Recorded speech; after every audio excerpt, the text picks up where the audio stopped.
Do your best, C.S. Lewis. I allowed myself to prepare for confirmation, be confirmed, and make my first communion all in total disbelief, acting a part, eating and drinking my own condemnation, he says.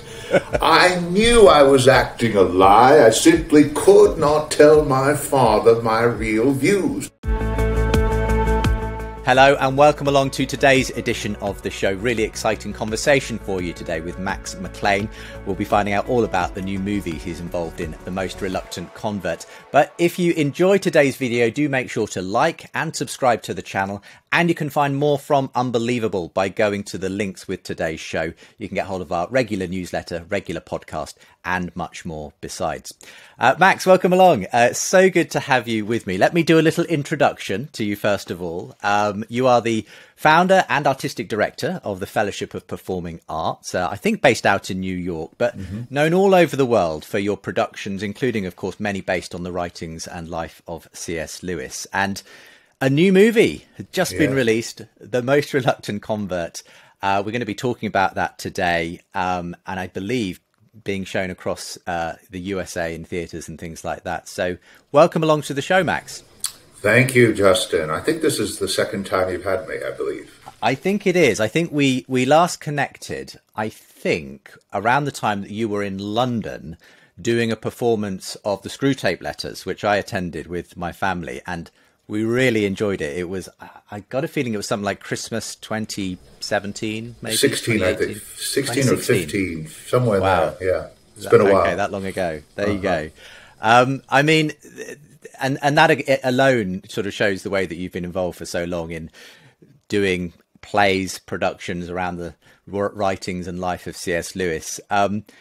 Tell us, Max, before we get into this, the new movie, did you grow up kind of with a love of acting? Was that something that was there right from the beginning? No.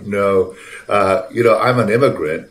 I came to America via the Statue of Liberty when I was 4 years old.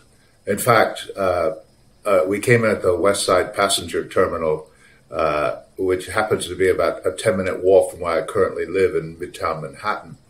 So the first thing I had to do was master the English language. I've been working on it ever since. My first involvement in theater was really in college, and that was to get over a fear of public speaking, sociophobia. So that's how I got into the theater. There you go. So it was actually to overcome the nerves of speaking in public, and now it's more or less all you do for a living. It's all I do, yeah. Tell us about your Christian journey, though. Did that go hand in hand with getting into acting and drama? Well, that's very interesting because I started acting in my senior year of college, about 22 years old, and then I had an adult conversion experience about a year later at 23. And it was meeting a woman who, if I wanted to be with her on Sunday, I would have to attend church. A very odd experience.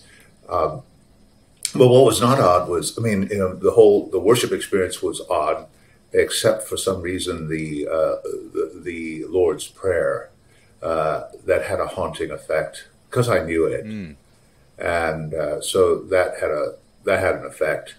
And then met some of her friends who I graduated from college with a history degree, and one of her friends mentioned that Jesus was a person in history just like Lincoln, just like George Washington. Well, that was news to me because I thought Jesus was fairy tales, and for some reason that little twist opened my mind to want to read the gospel. I've tried to read it in the past, but didn't get anywhere. And the person of Jesus just overwhelmed me. And so my conversion came right around that time. Wow. That would be an interesting film in itself, I imagine. But you've obviously devoted so much of your life in a way to telling the story of C.S. Lewis and obviously producing his works as well. When do you first remember bumping into the works of C.S. Lewis, Max? Well, this person who I was attracted to, Sharon, who later became my wife, I had the conversion experience. I'd read the New Testament. I had the year prior read Dostoevsky's The Brothers Karamazov, which had a huge impact on me. I don't know why, but I mean, it just hit me in a very deep place. And now I do know why, because it's probably the greatest Christian novel ever written. But I had no experience with C.S. Lewis, so she thought, oh, I must be, I would be into him. So she gave me a copy of Surprised by Joy. I was 23 years old. I read it from cover to cover, and I must say, I don't think I understood a word of it. It went by me like a freight train. But I knew I was up against a massive intellect. And I said, I don't think this is it. And I didn't get it. And he says, well, try this one. And it was the Screw Tape Letters. And from page one, the man in the British gets on the bus at the British Museum. I said, oh, I know this guy. This guy is, this guy has been in my life, and so, Lewis's transparency, his, he deals with sin at the greed, at the spite level, and so, he's not after, other people's sins, crimes of humanity and all that. He's like, what did you do today that was so hurtful, spiteful, and mean? And I said, okay. Yeah. So that was my first introduction. I was going to say, in that sense, you went straight to the meat, in the sense that a lot of people, obviously, their first introduction to Lewis is the Narnia stories. I mean, had you come across those at that point? No, I hadn't even heard of them. So so they I was never much attracted to, at least I don't recall attracted to fantasy very much. So anyway, yeah. There you go.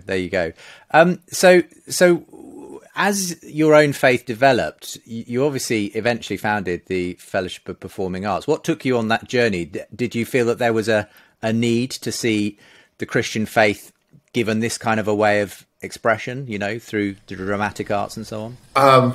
Yeah, it was sort of a backdoor thing because, I did not grow up in the evangelical church, so I didn't get the memo that Christians weren't supposed to be actors. And yet, I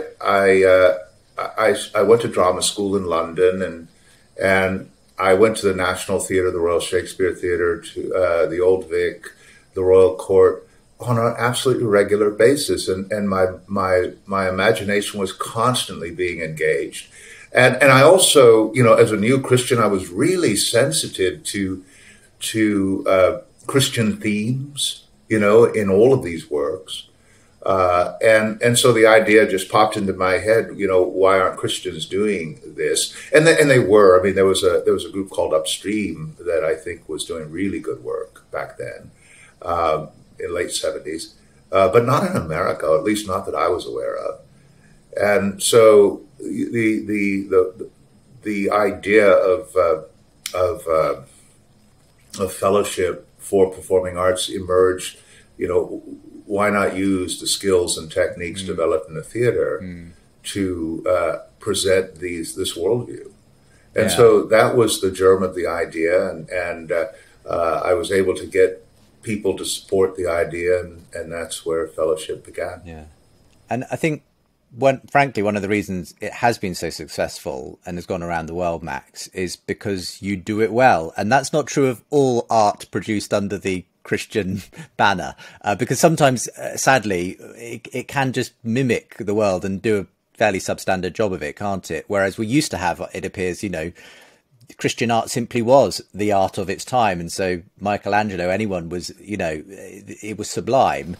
Yeah. What happened? How do we kind of get back to, if you like, to art that really is creative, engaging, aesthetically beautiful, that really honors God in that sense? Well, one of the things is that, it all begins with the church, and the church in the main doesn't produce artists, or at least it didn't. It's starting to now. I mean, it certainly produces musicians. Every time I watch The Voice or America's Got Talent, or you're seeing all of these people coming out of the church. So musically, that's still the case. We produce some of the best, but theatrically, there's been such a suspicious element to it, and probably rightfully so. I mean, you probably know that actors were not given burial rights. Augustine had horrible things to say about the theater. So that has a long tradition for that, and then of course the way it was redeemed was for some kind of evangelistic purpose, agenda-driven purpose. Now, mind you, all art has an agenda. There's nothing. It's not agenda free. But the question is how do you articulate that agenda? And so what Fellowship was trying to do was we wanted to. Our mission was produce theater from a Christian worldview meant to engage a diverse audience. So it's a simple mission. And in order to do that, you had to select the right material. What material would at least gain the respect, of the argument of the audience, and then you'd have to execute at the highest levels that your budgets will allow, so you can play the greater venues around the country. Because we made it a point not to play churches. Not that there's anything wrong with that, but we wanted to play in the marketplace of ideas where the other places were.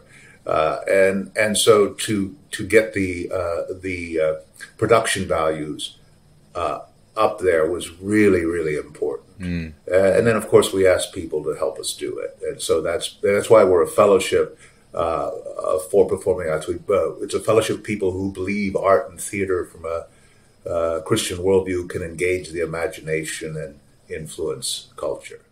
Well, let's talk about The Most Reluctant Convert. So I think you've produced a number of different productions that are related to Lewis. When did you decide to actually produce a stage play that would reflect his own conversion experience? It began after adapting Screwtape Letters and adapting The Great Divorce from the page to the stage. Both of those works have to do with spiritual warfare, temptation, kind of sins of commission and resisting the conscience, resisting the Holy Spirit, sins of omission. And in both cases, Lewis was so transparent about it. And so he was using his own personal experience, his own emotional autobiography. And so with that in mind, we've done the two. I said, well, Lewis is always going back to his conversion, the time where he was just resisting, fighting. So that got me back to Surprised by Joy. And what I ended up doing was, I didn't know, not that I knew Screwtape would be, or even The Great Divorce. I didn't think either one of those, they weren't obviously theatrical material, but they did, if you worked at it and found the theatrical arc to it, you could get there. So I did try to do the same thing with Surprised by Joy. And actually that was actually simpler because, it's a change story. Once I was this, I was that. And what I ended up doing, and, people say that, for playwrights, if you really want to understand a playwright, you actually copy it out and try to figure out why he went this way instead of this way. So I actually did that with Surprised by Joy and got really inside it. And from that, I was able to craft, after many, many, many attempts, lots of development. In 2016, we did a stage production of it that ran in New York for 15 weeks and plays at colleges and universities all over the country. We had a really good run with it. Of course, with the pandemic, it just shut down. But that was the history of Most Reluctant Convert.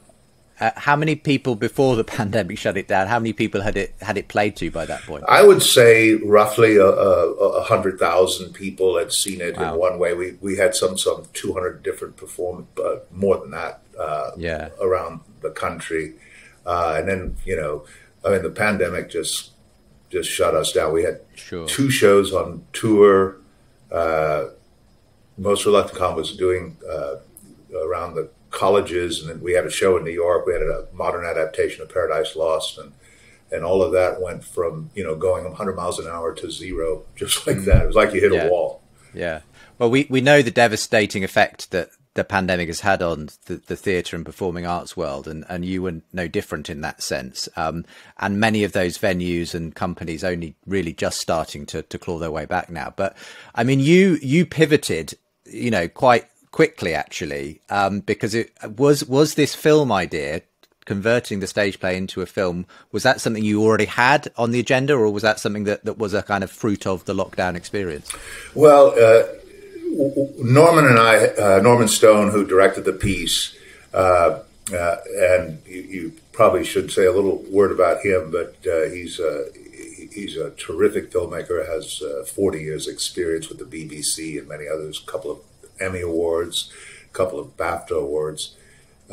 He and I met at an arts conference about 10 years ago, and we hit it off right away. We have a similar vision about what we want to do in film and art. And about in the fall of 19, I called him and said, this stage play is doing really well. Would you consider having a conversation about making a film of it? And he said, well, let me see the script. So I sent the script. He loved the script. And so we started having conversations. And in January of 2020, we made an agreement that he would do the kind of research that would be able to get us to a treatment that we could put a budget behind and decide to film it. But in my idea, that was going to be 2022, 23 project. It was not anything immediate, and plus we just had so many things going on. Sure. And then with the shutdown, of course everybody thought it was going to be short term. At least we did. I don't know if you remember 15 days to flatten the curve. And I thought, what am I going to do for the next 2 weeks? And then all of a sudden it just got longer and longer. So sometime, and Norman and I were having regular conversations over Zoom and Skype. He lives in Scotland, I live in New York. And I think sometime in June, he said, if, the British film industry is going to open back up in August under very strict conditions, and he could get a very good crew together and get a very good cast because nobody had worked since March. And if we were prepared to act now, and I said, well, I asked him to confirm all that and then make sure the locations we needed were available. And I would go to the board and see if I could get the funding to put it in the can, right? And we worry about post-production and distribution later, but just get it in the can. We got the rights from C.S. Lewis Estate shortly thereafter, have a good relationship with them. And I remember on August 31st of 2020, I got on a plane as big as Air Force One with fewer people on it. From Newark to Heathrow, went into quarantine for 2 weeks, began filming mid-September, finished filming mid-October, and came back, and here we are a year later. Yeah, wow. Well, I remember the Facebook updates. We're friends on Facebook, Max, and obviously you sort of, it was great to see the way it unfolded, and it looked terribly exciting when I was seeing you in various parts of Oxford filming. And then I realized Michael Ward, who's a mutual friend of ours, was he's a brilliant C.S. Lewis scholar, but also has a penchant for a bit of acting himself, and was playing the part of the Church of England vicar. And so it all looked great fun. And I'm just stunned that it came together so quickly, though. It's almost miraculous. These things never come together that quickly. Well, part of it, Norman works extraordinarily fast, and because he sees everything in his head. He sees the pictures, and we already had the script was already, because it's been fine tuned from all these theatrical productions. So those two things were there, and then we had to take one of the things we had to do was take COVID tests like all the time, and they were just so, gosh, it was so tedious. And anyway, but any one of those tests, I mean, we had we had 17 actors, 190 extras. So if an extra got a positive test, it probably wouldn't have done much. But if I got a positive test, or Norman, or if the cinematographer, it would have shut us down for weeks, and and we would have just sat there and waited. And I don't know what would have happened, because shortly thereafter, like in mid-October, like by the end of November, there was a second wave came, and they shut down filming again. So we probably wouldn't have been able to finish the film. Yeah. So it certainly has a providential element running right through it. Tell us about the film then, because obviously shooting a film is very different to putting on a stage play, which is essentially a one-man stage play to a large degree. This obviously involves multiple characters and so on. You're still very much Lewis, but the older Lewis narrating. And I've had the pleasure of seeing the film, and I really loved it. Fantastic film. It was just so good. And it strikes me that the script itself draws from all kinds of at points. I was like, oh, now this is Surprised by Joy, and oh, now this is from this other. So tell us about how the script itself came together. What that was like, then turning that into something that was obviously shot for a movie instead. Well, the script emerged primarily from Surprised by Joy. But it also had many other sources. The Problem of Pain, like the opening chapter, When I Was an Atheist. So you get this empirical view of the experience of being on this planet alone, and just looking out. The universe is dark, cold, empty space. I mean, that's our empirical experience. So if you just use that, that's what you see. And so we start from that Lewis's empiricism, and he comes to it, and then you get he begins to play with the statement, I think, of brilliant poetic prose. Either there's no God behind the universe, a God indifferent to good and evil, or worse, an evil God. That was Lewis's empirical view of the universe, and that's kind of the starting place of the play. So you get that Lewis giving you, this is where I was mentally at a point in time when I began to change. And then he starts talking about what contributed to that. Well, my mother died when I was 9 of cancer. I prayed, nothing happened. Prayer doesn't work. It was his conclusion. And then he talks about his religious education, where there's 1,001 false religions, and ours is completely true. And he says, on what grounds? So because he was a very smart boy, and he was kind of a lout. He was, a big personality. His father was a huge personality. In addition to his mother passing of cancer, he had a terrible relationship with his father, who Lewis regrets to the end of his life. He was involved in the butchery of World War I. So how could he come to any kind of other conclusion? It says there's a wonderful line that when he returned to Oxford, they read the minutes of their last meeting from 1914. He returned in 1919. They read the minutes of his last meeting from 1914. And he said, he said, never had I considered how big of a waste the whole experience was. And somebody asked him, it says, were you much frightened in France, meaning in the trenches? And he said, all the time, but I never sank so low as to pray. Yeah. There's just, so much material to draw on, isn't there? And the way you weave it together in the film is just wonderful. What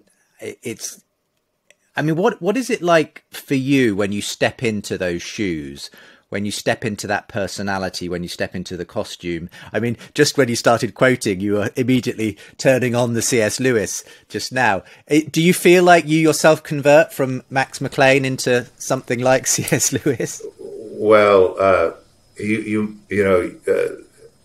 it's really a lot of fun to be that smart for 90 minutes. I mean, to be able to say those words, and to just get into that skin. I mean, obviously, I respect him immensely, and so it's almost like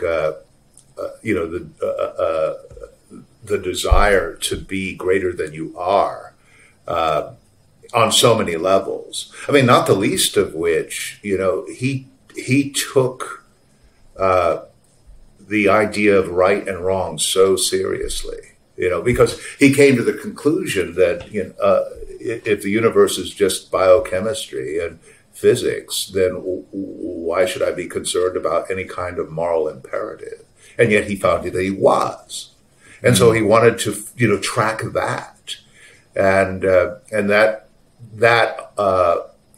I would say that the where he helps me the most is his honesty coming from this dead empiricism, which really leads nowhere, and yet intellectually he thought that was justified, then going to this other place because there was something drawing him there. Some of it was the apologetic, I suppose, the dialectic of desire, the dialectic of reason. Those two things joined together were probably the biggest drivers to his conversion. And of course, that led him to just God, where he said, my religion was like that of the Jews. Yes. So he couldn't come to terms with Christ until a little bit later. Well, we'll talk about that in the next segment of the show, because as has been shared in people like Alistair McGrath and others who've written extensively on Lewis, there was a multiple stages, as it were, to his conversion. We're talking about Lewis on Unbelievable today, a bit of a special today. I'm joined by Max McLean. He's the founder and artistic director of the Fellowship of Performing Arts, and stars in and has been part of the screenplay and everything else, obviously, for this new film, The Most Reluctant Convert, directed by Norman Stone. If you want to find out more about it, cslewismovie.com. That's the best place to find out how you can watch it at your earliest convenience. It is showing in theatres across the US during November, but we'll be back in just a moment. The C.S. Lewis Podcast with Alistair McGrath. Do you think C.S. Lewis would have an Instagram profile? His friends might set one up, but I'm not sure Lewis himself would. I think that Lewis is always receding into the background. Lewis is very, very clear about what does a good author do, he said back in the 1920s. He says, a good author does not say, look at me. He says, look at what I've seen. The C.S. Lewis Podcast with Alistair McGrath.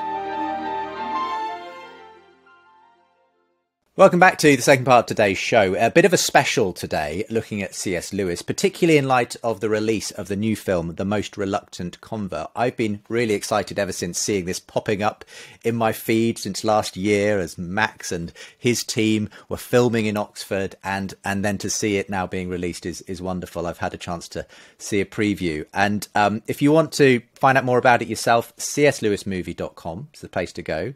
The link is with today's show to find out more. Max McLean, who is founder of the Fellowship of Performing Arts and obviously stars in the movie as the older C.S. Lewis, is my guest on Unbelievable today. Max, tell us about the two other actors, key actors, because obviously this traces the journey through Lewis's life. You're there as sort of introducing, and then it's a beautiful way in which you weave yourself into the scenes with the other Lewises. It's very, very well done. But tell us about these other actors who, I think that the younger of which has gone on to become quite a name recently, haven't they? Yes. So the structure of the film is we begin to live in Lewis's memories. Lewis is probably his age would be around 52, right around 1950. The reason we select 1950 is because it's pre-Narnia, and it's pre-Joy Davidman. Both of those things are yet to come. But Lewis had already begun writing his autobiography, and he looks back on the time between 1908, when his mother died of cancer, when he was 9, to 1931, when he took communion for the first time since he was a child at Holy Trinity Church in Headington, just outside Oxford, Christmas in 1931. He was 32 years old. So that's the period. And so when he looks back, we cast 2 actors, introducing a marvelous boy actor to play the boy Lewis, named Eddie Ray Martin, who's just so charming and kind of a bit of an urchin. He looks to me like what Lewis would look like at 9 years old. And of course, the struggles with his father come through, and the devastation of the loss of his mother comes through. Then by the time the story gets to about 16 years old, the actor changes to a young Lewis, the Lewis that goes off to war, the Lewis that becomes the young scholar at Oxford. And that's played by Nicholas Ralph, who's making a name for himself in Britain and in America as James Herriot in All Creatures Great and Small. And he's just marvelous as the young Lewis. And so the film goes back and forth and of course we cast the mother, the father. We have the great Knock, we have Tolkien, Dyson, and Barfield are all part of the movie. That's the lovely thing. Lots of these characters who were so influential on Lewis are brought to life as well in the course of the film. You mentioned there his first communion, and I'd forgotten this from having obviously read it at some point in his memoirs and so on. But he regarded this as a terrible thing that he did to have gone through confirmation and communion without actually having believed any of it. I mean, just describe what Lewis says about this and why he felt so guilty afterwards about this. Well, he said it was the worst act of his life. Sometimes let me see if I can actually find the words. The worst act of his life was. Yes, do your best, C.S. Lewis. Yeah, he said. We'll get a taster here. He says, I allowed myself to prepare for confirmation, be confirmed, and make my first communion all in total disbelief, acting a part, eating and drinking my own condemnation, he says. I knew I was acting a lie. I simply could not tell my father my real views. Not that he would have stormed. Let's talk the whole thing over, he would have said. But the thread would have been lost at once. Here again, he's talking about his relationship with his father. His arguments, I would not have valued a straw. The beauty of the authorized version, the Christian tradition. Oh, it was all sentiment. Nor could I, it was all sentiment. And if I tried to make my exact points clear, there would have been thunder from him and a thin, peevish rattle from me, nor could the whole subject ever have been dropped. Oh, it's a great moment in the film. I really enjoyed that. I mean, what did you learn in the process of both creating the stage play and obviously doing the film about Lewis that perhaps you hadn't quite realised in before, having obviously been a fan of Lewis for some time up to that point? Well, the thing I think everybody discovers with Lewis is you never get to the bottom of him. That's why people keep coming back to him. It's a bottomless pit, mostly because his intellect and his emotion are so tied together. That's why it makes it really work theatrically. It all combines. So it's not like he's just a head, where so many academics are, or he's just this, just all emotion where, he brings it all together. And I think, and he's so transparent. I've always been kind of struggling because he was a very private person that just shouted from the rooftops his most private thoughts.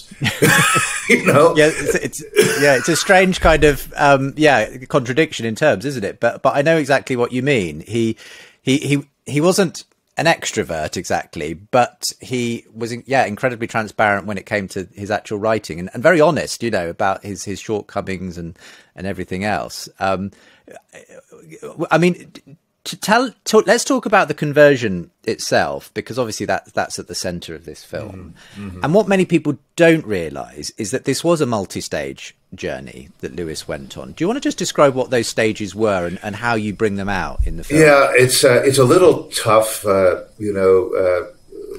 in when he describes it in Pilgrim's Regress, or he said it was, you know, he thought that his conversion was from atheism to idealism to pantheism to theism. He says he thought that it was a conversion a lot of people went through. He says nobody goes through it like that. He says it was like he compared it to somebody's travels through the Gobi Desert as being as obvious to the general public as the rail from Oxford to London.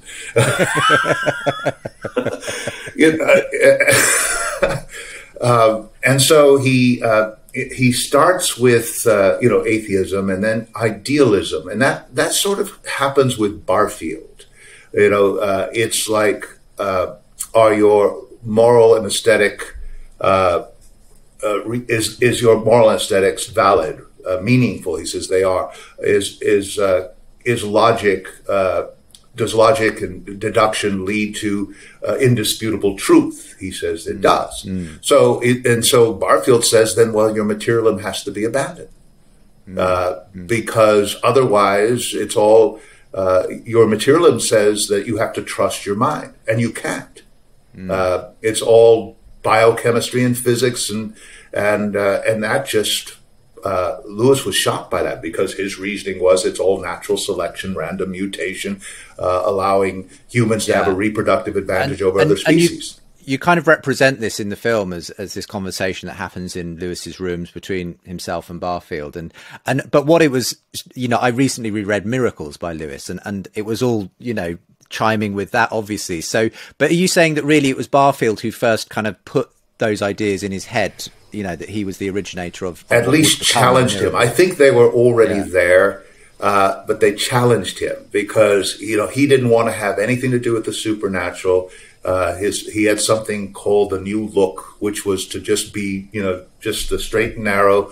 Don't do anything that's out there in the theological world, the supernatural world, because he also had a taste for the occult, which was something that I didn't know. So he's dabbling, and I guess Barfield allowed him to ground it into reality. I think he makes a very famous statement in in Surprised by Joy, that he said that my first step was to abandon the absurd notion that the universe is an arbitrary alternative to nothingness. That was the first step, and that led him to an idealism that God is out there. If Hamlet and Shakespeare could ever meet, it would have to be Shakespeare's doing. In Lewis's original experience, Shakespeare's way out there and Hamlet's down here, they never meet. And he says, but what if Shakespeare wrote himself into the play? And that's where it became more theistic for him, theistic in the sense of the God of the Bible, the God of Abraham, Isaac, and Jacob. In one sense, he says, my God was like the God of the Jews. And he couldn't come to terms with Jesus until much, much later, and particularly through that walk without a stare. Well, let's get this in place then, because obviously the title of the film and the stage play comes from a very well-known passage in Lewis's, I think it is Surprised by Joy, where he talks about one particular night in his rooms in Oxford when he's in turmoil and he feels like God has been chasing him down until finally he relents and kneels and prays. At that point, the most dejected and reluctant convert in the whole of England. Now, what is he actually at that point converting to? Because it becomes apparent, I think, in the film that he starts to go to church at that point. He starts to sort of take on, if you like, wants to do something to fly his flag, he said. Yeah, fly his flag. But it doesn't feel like he's kind of embraced at that point full-bodied Christianity. Is that fair to say? No, but what's very interesting is he embraces full-bodied theism. You know, that God is real, that God is God. You know, that he owes his allegiance to the God who made the universe. He just can't. And so to you and I, who grew up in the Christian tradition, we immediately apply a Christian interpretation of that. But he said that I knew nothing of the incarnation. The God to whom I served was not human. That's, you know, but it was, but he did not think the universe was arbitrary. He thought the universe was purposeful, and he owed his allegiance to his creator. So in a certain sense, he gives tremendous support to theism. And I think we sort of discount that a little too much. Yes. It's just so interesting, though, because there's these various moments. You know, there's one thing where he's on a bus and he says, by the time I walked off the bus, you know, I'd decided in my mind that God existed. And then you've got this sort of more kind of personal... That's the motorcycle ride. Yeah, that's it, the motorcycle ride. But all of these various experiences but it's shot so very well. There is this famous walk again on in the grounds of Magdalen College, isn't it? With another very, very well known writer, J.R.R. Tolkien. So describe what this is, where you find this in Lewis's own memoirs, and how it's represented in the film. But what the big point of this particular conversation was. Well, first of all, we have to kind of set up the fact that this is J.R.R. Tolkien and C.S. Lewis, you know, two people on Mount Olympus, right? Exactly. Yeah. You know, just regular, everyday colleagues at Oxford in 1931, you know, hadn't written anything of any import at that time. Who knew what they were going to be? They're having a conversation that pretty much revolutionized the spiritual map of the world from that point on. The key issue was that Lewis sort of admitted to Tolkien that I have, with great reluctance, come to believe in God, but not Christianity, he said.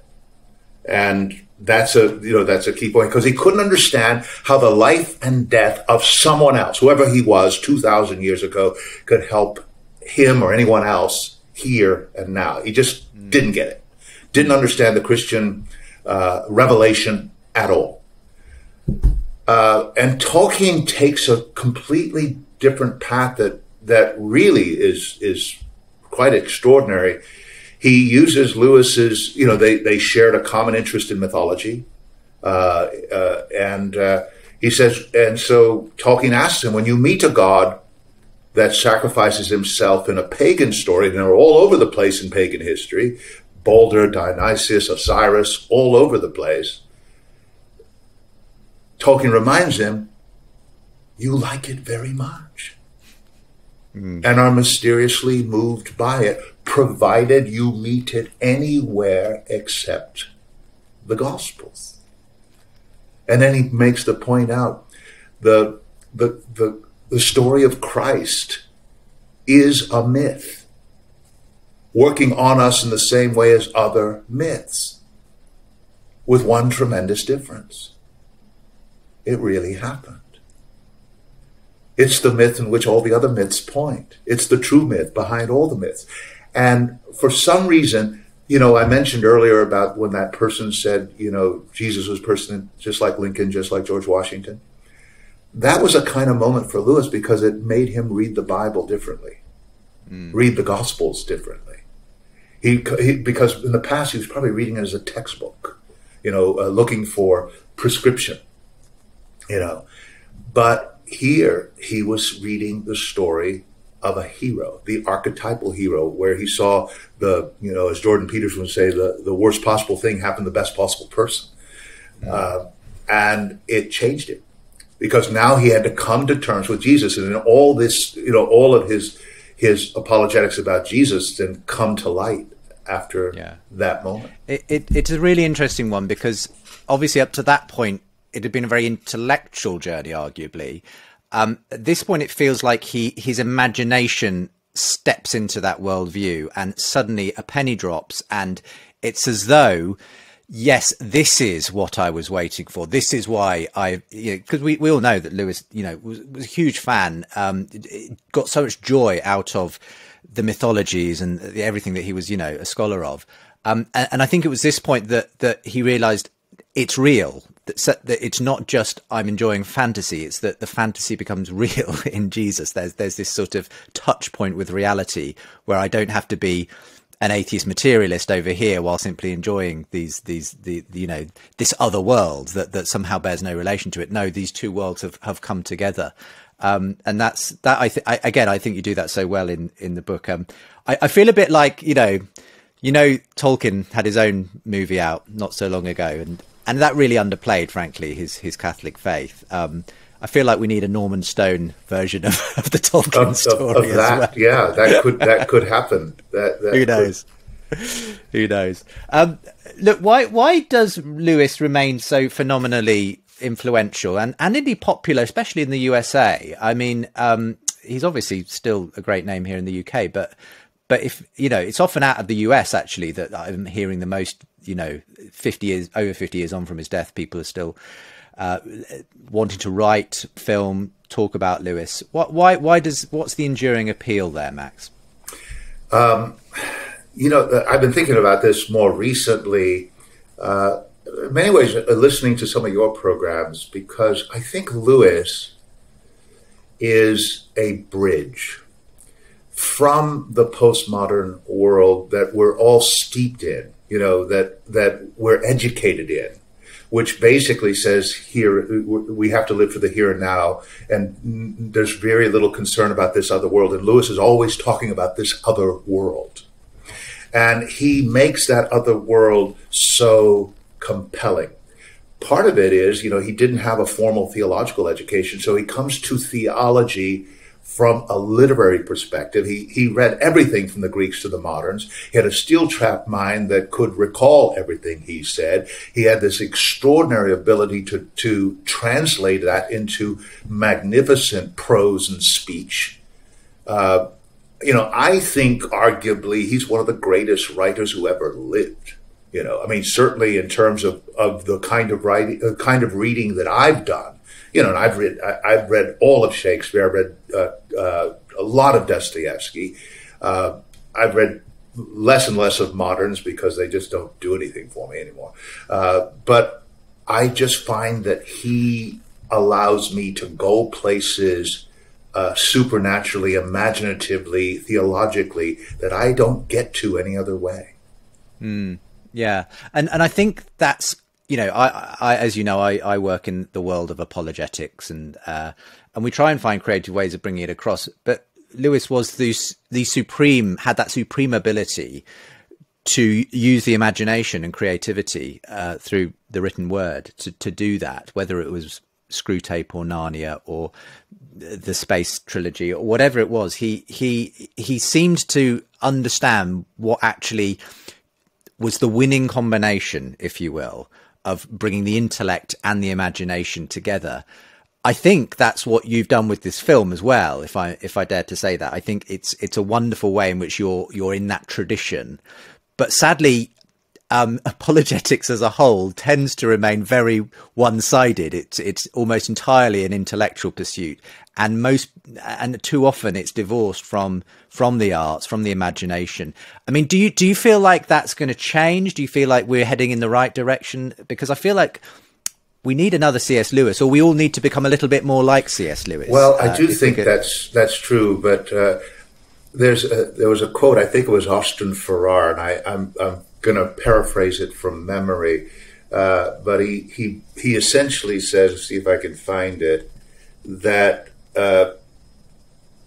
in fact it's if you can bear with me, it's probably worth finding because it comes at I'm writing a new play called Further Up, Further In. It's going to be developed next year, and he tells a wonderful story about he says, I do suffer from an incurable intellectualism. I love that. He says, of course, the direct evangelical appeal, come to Jesus, is still remarkably effective. He says, I've seen it done. I love that. I've seen it done. He says, I can't do it, but those who can ought to do with all their might. And he tells a story about a vicar who once asked him to make such an appeal at an RAF meeting during the war. And he said to him, I wish I could do the heart stuff. You do the heart stuff. I'll do the head stuff. But in this, I was quoting Austin Ferrer. He says, it's not that rational arguments create belief. He says, I don't believe that. He says, on the other hand, I do think the lack of it destroys conviction. And this is the key point. What is proved may not be embraced, but what no one defends is soon abandoned. I was really struck by that because, we do get a little bit discouraged, by the apologetic enterprise, but we can't stop it. Because I think this last point, and this is something Lewis believed, but what no one defends is soon abandoned. And that's what's happened at the American University. It's not that they think Christianity is nefarious. They think it's irrelevant. And so nobody defends it. The case is not made, right? It's assumed. So it's really important. Yeah, fantastic. Well, I guess it's been such fun talking to you, Max, and getting to spend some time just reliving, Lewis and the process that has come to be with this film. Now, you've got some screenings throughout November, haven't you, in the USA? What's the best way? cslewismovie.com? Yeah, cslewismovie.com. I mean, right now it's only in America, although we just opened up 43 screens in Canada. This is way beyond me. We work with all the movie chains, and but it's I'm really happy to say tickets are really moving fast, which does mean that if it's moving fast, then the movie chains and those people the powers that be will open it up to worldwide release after our American release. So I do think that, and particularly because the subject matter is so evergreen, that I do think it's going to have a long life. Yeah. Well, whenever you're listening to this show, just check at cslewismovie.com and you'll find out what the best way is for where you are to be able to access the film. I mean, does this mean the Fellowship of Performing Arts is moving generally in the direction of movie and video, Max? I think so. In fact, Norman and I are reading many scripts to look at what's the next film that we want to do. I mean, we're always going to be a theater company. In fact, we have The Great Divorce on stage right now. I mentioned briefly that I'm working on a new script that's a follow-up, because after Lewis's conversion, it wasn't really obvious that he would become the person he became. So what were the steps that led to that? And so the next piece is called Further Up, Further In, which I'm very, very excited about. Yeah. Well, I was going to say, what I was left with at the end of the film was thinking, but we've only just got to the point just before he really takes off now. There's a whole other story. And obviously others have told parts of that story in Shadowlands and other things. But I wait with bated breath to see what you may have in store, Max. Max McLean, thank you so much for being with me on Unbelievable today. It's been such fun catching up, and all the very best as you continue to promote the film. I hope many people see it and benefit from it. Thank you so much, Justin. It's been great to have you on. Again, if you want to find out more about the film, do just go to the website, cslewismovie.com. I'll make sure there's a link from today's show so that you can find out more about it. And I highly recommend it. I spent the evening the other night with Lucy watching it, and we both really enjoyed it. So go and check it out if you can. For more conversations between Christians and skeptics, subscribe to the Unbelievable podcast. And for more updates and bonus content, sign up to the Unbelievable newsletter.